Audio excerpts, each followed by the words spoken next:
அரபு நாட்டுக்காரன் அப்படி, அரபு நாட்டுக்காரன் இப்படி, அரபு நாட்டுக்கு போகாதீங்க. அஸ்ஸலாமு அலைக்கும் வரஹ்மத்துல்லாஹி வபரகாத்துஹு. அன்பாத அனைத்து உறவுகளுக்கு இனிய மதிய வணக்கம். இந்த நாட்களில் ஒரு வீடியோ நான் தப்பையில் போட்டிருக்கேன். அந்த வீடியோ எத்தனை பேர் பார்த்தீங்கன்னு தெரியலை. பார்க்காதவங்க தயவு செய்து பார்க்காதீங்க. அது பழைய வீடியோ, 2017ஆம் ஆண்டில் நடந்த வீடியோ ஒன்று. மலேசியா சரி சிங்கப்பூரில் சரி ஒரு இடத்துல நடந்தது. ஒரு பணிப்பெண் ஒரு பணிப்பெண்ணை ஏறி மிதிச்சு அப்படி இந்த மாதிரி ஒரு கொஞ்சம் மோசமாக நடத்துகிறாங்க. அது வீடியோ ஒன்று பதிவாகி இருக்குது. உடனே அந்த வீடியோ பல பக்கத்துலேயும் ஷேர் ஆகுது. பாருங்கள், நம்ம இலங்கை நாட்டு பெண்ணை தான் இந்த மாதிரி பண்ணுறாங்க அப்படி இப்படின்னு நிறைய ஷேர் ஆகுது. அதுக்கப்புறமா என்ன ஏதுன்னு தேடி பார்த்தா அது வந்து பழைய வீடியோ. சரி, ஆனால் அது நடந்தது பார்த்திங்கன்னா மலேசியாவில் நடந்தது. யாருக்குன்னு பார்த்தீங்கன்னா ஒரு இந்தோனேஷியா சரி பிலிப்பீன்ஸ் சரி பணிப்பெண் ஒன்றுக்கு. என்ன நடந்தது அப்படின்னு கேட்டால், அந்த பசங்க வந்து அந்த வீட்டு சின்ன பையன் இவங்க ஏதோ வேலை செஞ்சுட்டு இருக்காங்க, போய் தொந்தரவு பண்ணவும் அவனை ஏதாவது ஒன்று பண்ணியிருக்காங்க, அடிச்சிருக்காங்க, இல்லை காலால் மிதிச்சாங்களா என்ன செஞ்சாங்கன்னு தெரியலை. இந்த வந்து பையன் அழுதுட்டு இருக்கும்போது வீட்டுக்காரங்க வந்து விசாரித்தா இல்லை அப்படி ஒன்று ஆகலை அப்படின்னு சொல்லியிருக்காங்க. அதுக்கப்புறமா ரகசியமாக வச்சுருந்த அந்த கேமராவை காட்டி சொல்லியிருக்காங்க, இந்தா பாரு நீ என்ன பண்ணேன்னு பார்த்தியா அப்படின்னு உடனே தூக்கி காட்டியிருக்காங்க. இந்தா பாரு என்ன பண்ணினன்றதை ஃபுல்லாக பாரு அப்படின்னு இப்படி காட்டும்போது அவங்க பயந்துட்டாங்க. ஆனால் என்ன நடந்திருக்கு, அடிச்சிருக்கிறாங்க. அடித்ததால் வந்த பின்ன இன்றைக்கும் நிறைய பேர் நம்மளுடைய உறவுகள் சகோதரிகள் வெளிநாடுகளுக்கு வராங்க. நிறைய பேர் வந்து தெரியாது, நாம் சில வீடுகளுக்கு வரும்போது இந்த வீட்டில் என்ன மாதிரியான ஒரு நிலைமை இருக்கும், இவங்க எப்படிப்பட்டவங்க அப்படின்றது நம்மளுக்கு தெரியாது. சிலருக்கு வந்து அது சொன்னாலும் புரியாது, அவங்கள விளக்க முடியாது. இந்த நாட்டை பொறுத்த வரையில் இந்த மக்களை பற்றி நம்ம வியூகிக்கவே முடியாது, அனுமானிக்கவே முடியாது. சில நேரங்களில் இப்படிப்பட்ட ஒரு நல்லவனாடா நீ அப்படின்னு தோணும். சில நேரங்களில் இவனெல்லாம் எதுக்குடா இன்னும் வச்சுக்கிட்டு ஆண்டவா இருக்க அப்படின்னு தோணும். அடுத்தது பார்வையிலையோ பார்க்குறதுக்கு நல்ல மனுஷனாக இருக்காரு, நம்மளுக்கு வெளியில் நம்ம ரோட்டில் நிற்கிற ஒருத்தருக்கு ஒரு 10 கொடுக்குறாரு, இல்லை வேறு நானே தூக்கி வச்சுக்கிறேன் அப்படின்னு சொல்கிறாங்களே, ரொம்ப நல்லவங்களாக இருக்காங்களேன்னு நினைக்காதீங்க. வெளியில் அப்படி தான் இருப்பாங்க, வீட்டுக்குள்ளே எப்படி இருப்பாங்க அப்படின்றது வேலை செய்கிறவங்களுக்கு மட்டும்தான் தெரியும். என்னுடைய பாபா மாமா என்னுடைய வீட்டுக்குள்ளே எப்படி இருக்காங்க, என்ன மாதிரியான அவங்களுடைய குண சுபாவம் இருக்குது அப்படின்றது எனக்கு தான் தெரியும். வெளியில் ஒரு டிரைவர் பார்க்கும்போது, பக்கத்து வீட்டு டிரைவர் பார்க்கும்போது தங்கமான மனுஷன்டா, இப்படி ஒரு வீட்டில் போய் நம்ம வேலை செய்யணும்டா அப்படின்னு நம்மளுக்கு தோணும். ஆனால் அங்கே உள்ளே போய் பார்த்தா தான் கிழிஞ்சது லுங்கி அப்படின்ற மாதிரி இருக்கும். இந்த வீடியோவில் வந்து பார்த்திங்கன்னா இந்த சகோதரி வந்து இந்த பணிப்பெண் வந்து அந்த காட்சியை காட்டியிருக்காங்க.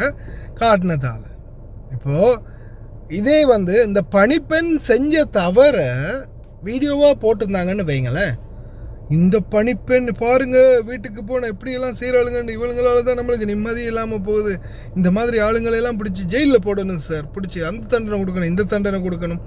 இப்போ ஒவ்வொருத்தரும் ஒரு மாதிரி தண்டனை எழுத ஆரம்பிச்சிருப்பீங்க. அதே இப்போ அவங்க செஞ்ச தவறு என்னன்னே தெரியாது, ஆனால் அடி வாங்குறத மட்டும் வீடியோ போட்டால் பாருங்கள் எப்படி அடிக்கிறாங்கன்னு பாருங்கள், இந்த அரபு நாடுக்காரங்களே இப்படித்தான். அந்த மாதிரி நல்லது கெட்டது ரெண்டையுமே இதில் இந்த சோஷியல் மீடியாவில் ப்ரொமோட் பண்ணலான்ற மாதிரி நல்லதுக்கும் காலம் இல்லை, கெட்டதுக்கும் காலம் இல்லை. நான் ஒன்று சொல்கிறேன், நல்லா கேட்டுக்கோங்க. இந்த வெளிநாட்டுக்கு வாரவங்க சில நேரங்களில் நீங்கள் வரக்கூடிய வீட்டில் பிரச்சனை இருக்கும், சரியா? பிரச்சனை இருக்கும், குழந்தைங்க சரியில்லை, மாமா சரியில்லை, பாபா சரியில்லை, இப்படி ஏதாவது ஒரு பிரச்சனை இருக்கும், 1000 பிரச்சனை இருக்கும். உங்களுக்கு அந்த இடத்துல வேலை செய்ய முடியலை. இப்போ நீங்கள் ஏஜென்ட்டுக்கிட்டேயோ அல்லது எம்பசிக்கோ இல்லை வேறு எங்கேயோ பேச போகிறீங்க. நார்மலாக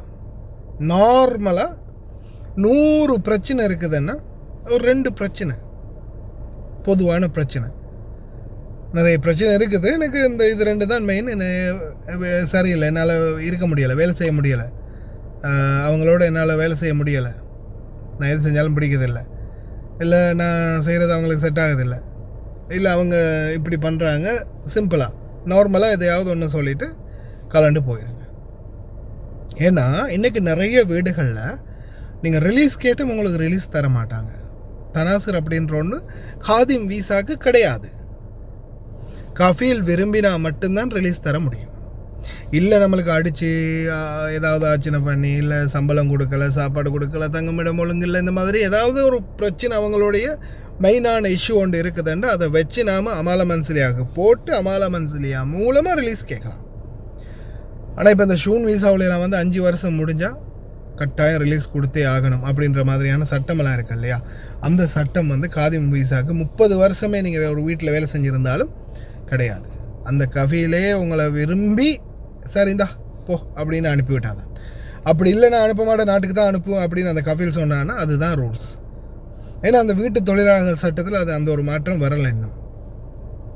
அதை ட்ரை பண்ணி பார்ப்போம் ஃப்யூச்சரில் ஏதாவது பண்ண முடியுமான்னு. ஆனால் இப்போதைக்கு அந்த மாதிரி ஒரு சட்டமே இல்லை. ஆனால் இதில் மெயினான காரணம் என்னென்னா, மெயினான காரணம் ஒன்று இருக்குது. அதுக்கான காரணம் வந்து என்னென்னு பார்த்தீங்கன்னா, சாதாரணமாக நீங்கள் அந்த வீட்டில் வேலை செய்யும்போது, ஒரு வீட்டில் வேலை செய்யும்போது அந்த வீட்டுடைய தகவல்கள், அதாவது அந்தரங்கங்கள் உங்களுக்கு தெரியும். அதே மாதிரி நீங்கள் இப்போ நான் சொன்னேன் இல்லையா, கொஞ்சமாக சொல்லுங்கள், நிறைய பிரச்சனைகளை சொல்லாதீங்க, அடுக்கிட்டே போகாதீங்க அப்படின்னு. அதுக்கான காரணம் என்னென்னா, ஒரு வேளை நீங்கள் இதெல்லாம் சொல்லும்போது அதை ஏஜென்ட்டு அப்படி தானே, ஏஜென்ட்டுக்காரங்க உடனே சொல்லிடுவாங்க, உங்கள் வேலைக்காரி இப்படி எனக்கு சொன்னா, இந்த மாதிரி சொன்னா அப்படின்னு சொல்லிடுவாங்க. அப்படி சொல்லும்போது என்ன ஆகும்னு பார்த்தீங்கன்னா, சில நேரங்களில் இவங்க யோசிப்பாங்க, இங்கே பாரு ஏஜென்ட்டுக்கிட்டே இதெல்லாம் சொல்லியிருக்கா, அப்போ இவங்களையெல்லாம் ரிலீஸ் பண்ணி வெளியில் விட்டால் வேறு வீடுங்களுக்கு போய் நம்மளோட இந்த கதையெல்லாம் வந்து வேறு குவைத்திங்கள்கிட்டையும் சொல்லுவாள், நம்மளுடைய மானம் போயிடும்.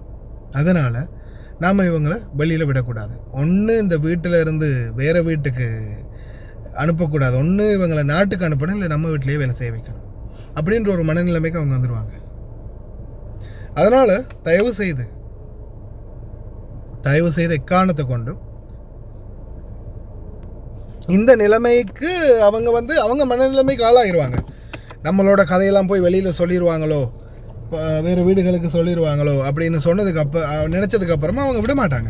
எப்படியுமே ஒன்று உங்களை நாட்டை விட்டு அனுப்புவாங்க, இல்லைன்னா அவங்க வீட்டிலேயே வச்சுக்கிறதுக்கு முயற்சி பண்ணுவாங்க. அதுதான் நிதர்சனம். அதனால் தயவு செய்து எக்காரணத்தை கொண்டும் பெரிய அளவில் அவங்கள பற்றின குறைகளை கூறாதீங்க. பெரிய அளவில் எந்த குறையும் கூறாதீங்க. நார்மலாக அவங்கள பற்றி சும்மா நார்மலாக அவங்களுக்கு சொல்லுவாங்க இல்லையா, முள்ளுக்கு நோவாமல் இந்த இதுக்கு முள்ளும் கிளியாமல் சீலையும் கிளியாமல் மெதுவாக எடுக்கணும் அப்படின்னு. அந்த மாதிரி நீங்கள் ட்ரை பண்ணால் மட்டும்தான் முடியும். அதனால் சிந்திச்சு செயல்படுங்க அன்பார்ந்த உறவுகளை. எல்லாம் வல்ல இறைவன் அனைவரையும் பாதுகாக்கட்டும். தப்மையில் போட்டிருக்கிற அந்த வீடியோ உங்களுக்கு புரியும்னு நினைக்கிறேன். நிறைய பேர் சோஷியல் மீடியாவில் பார்த்துருப்பேங்க. ஏன்னா அந்த வீடியோவை காட்ட முடியலை. நான் இது 2ஆவதாக ரெக்கார்ட் பண்ணுறேன். இந்த முதலாவது நான் வீடியோ ரெக்கார்ட் பண்ணிட்டேன், காலையிலேயே ரெக்கார்ட் பண்ணிவிட்டு அப்லோட் பண்ணினா வீடியோ யூடியூப் அப்ரூவ் பண்ணுறாங்கல்ல, அந்த பெண்ணை அடிக்கிறதையெல்லாம் நான் காட்டினேன் இல்லையா, அந்த வீடியோ வந்து அப்ரூவ் பண்ணுறாங்கல்ல, ஏனோ தெரியலை. அதனால் சரி, கவனமாக இருங்க, அவ்வளோதான்.